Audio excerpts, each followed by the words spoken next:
কদ্দোস, এই যে আমি হজ করি এলাম, আমি এখানকার কি হাজি সাহেব। হাজি সাহেব, আমরা যে একটা ব্যবসা করতাম, এই ব্যবসাটা কি আছিল? আপনি তো সুদের ব্যবসা করতেন। আরে না, এটা ব্যবসা। এটা কি সুদের ব্যবসা? শোনো, যদিও আগে সুদের ব্যবসা করতাম, এটা মানুষ কম যাইতো না, মানে এটাও তো একটা ব্যবসা। এখন এটার নাম চেঞ্জ করতে হইব, কারণ হচ্ছে তথ্য প্রযুক্তির যুগে আর সুদের ব্যবসা কম যাইতো না। এই টাকা দিয়ে টাকা আনি আমরা, এটা তো ব্যবসা। ব্যবসা না? এই তুমি যদি একটা টমেটো কিনে বিক্রি করো, এটা ব্যবসা না? আলু কিনে বিক্রি করলে ব্যবসা, ঠিক এটাও আছে? ব্যবসা, জি। তাহলে আমরা টাকা দিয়ে টাকার ব্যবসা করি, তাহলে এটা সুদ দেবো কেন? না না, এটা সুদ পাওয়া যাবে না। বলতে হইব ওপরের টাকা, ঠিক আছে? এখন থেকে বলবা যে ওপরের টাকাটা দিয়ে দেন হাজি সাহেব, ঠিক আছে? এখন কি হইব? সুদি মুখলেস না, আর নাম তো সুদি মুখলেস আছিল, নাম চেঞ্জ হয়ে যাব। এখন হবো কিতা? হাজি মুখলেস। হাজি মুখলেস, ঠিক আছে? অনেক হাজি তো ফালাই গেছে, আমরা তো ফালাই নেই। আমরা হজ করে আসছি, আবার নতুন ভাবে আমরা কি করব?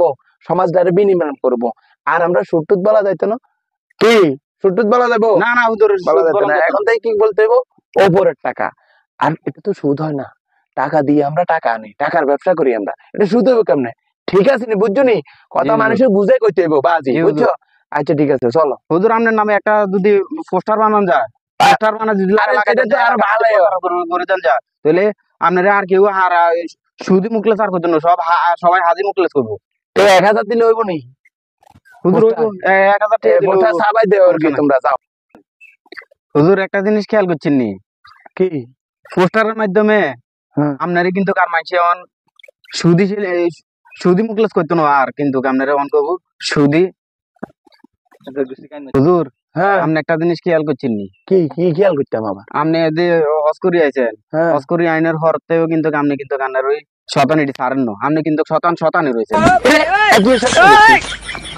একই সাথে করছি হুজুর ওই যে আপনি সুদি কি আবার তুই সুদ